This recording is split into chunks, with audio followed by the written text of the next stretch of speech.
માતાઓ બહેનોની તાકાતથી લડશું અને આવનાર સમયમાં ભાજપ કોંગ્રેસના મૂળિયા ઉખેડી નાખવાનું કામ પણ આમ આદમી પાર્ટી કરશે. જે લોકો કહે છે કે સિંચાઈનું પાણી ન આવે, ઊંધી અદાળી જેવો ઢાળ છે, એ મિત્રો અહીંયા મંત્રી શ્રી બાજુની વિધાનસભામાં છે, એને પણ કહીએ છીએ આવતી વિધાનસભામાં અમારા ખેડૂતોની હાય તમને લાગી જશે. આવતી વિધાનસભામાં ખુરશી ખાલી કરવાની તૈયારી કરી રાખજો. તારાઈમાં ઢોકળવામાં સિંચાઈનું પાણી ન આવે, ચોટીલાના ઠાંગામાં સિંચાઈનું પાણી ન આવે, બોળીમાં સિંચાઈનું પાણી ન આવે, થાનગઢમાં સિંચાઈનું પાણી ન આવે, સાયલામાં ન આવે, એટલે અમારે ત્યાં ખેડૂતોને સિંચાઈનું પાણી આવવાનું થાય ત્યારે જ ઘા વાગે છે તમને.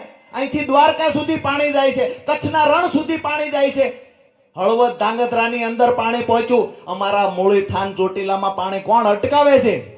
આવનાર સમયમાં પાણી માટેની લડાઈ લડવા કમર કસી લેજો. મેં મન બનાવી લીધું છે, ચોમાસું પૂરું થવાની સાથે પાણી માટેની લડાઈ લડવાની છે, મજબૂત આંદોલન કરવાનું છે. આપણા બાળકોને કોઈના કારખાનાનો મજૂર ન બનવું પડે એટલા માટે આર પારની લડાઈ લડવા તૈયાર રહેજો.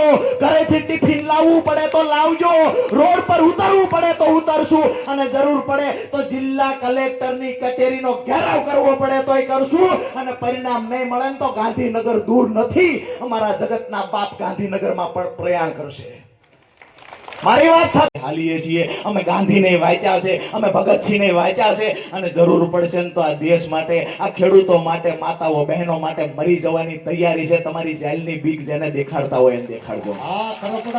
આવનાર સમયમાં જ્યારે પણ કોઈને એવું હોય કે રાજુ કરપડાને જેલમાં નાખી દઈશું અને વિધાનસભામાં મેદાન ખાલી થઈ જશે, મને ભરોસો મારા મતદારો પર છે. કોઈના બાપની તાકાત નથી કે આ મતદારોને ખરીદી શકે. અને જ્યારે જરૂર પડશે ત્યારે ચોમાસા પછી તૈયારી કરી રાખજો. આપણા બાળકોના ભવિષ્ય માટેની લડાઈ આપણે લડવાની છે, સિંચાઈના પાણી માટે લડાઈ લડવાની છે. બાજુમાં રહેલા મંત્રી શ્રીને કહીએ છીએ, સિંચાઈ વિભાગના તમે મંત્રી છો, જો તમને સમાજ માટે પણ થોડી લાગણી હોય તો આ વિસ્તારની અંદર સૌથી વધારે સમાજ કોળી સમાજ છે. કમસે કમ બીજા માટે નહીં, પોતાના સમાજ માટે તો કંઈક કરો. પોતાના સમાજ માટે તો કંઈક કરો. હું જાહેરમાં અભિનંદન આપીશ, આભાર માનીશ. હું તો હંમેશા એવું કહું છું કે કોઈ મને પૂછે તમારો સમાજ કયો, તો મેં હંમેશા કહ્યું છે ખેડૂત છે એ મારો સમાજ છે. તમામ ખેડૂતો માટે લડવું આ રાજુ કરપડાનું કર્મ છે.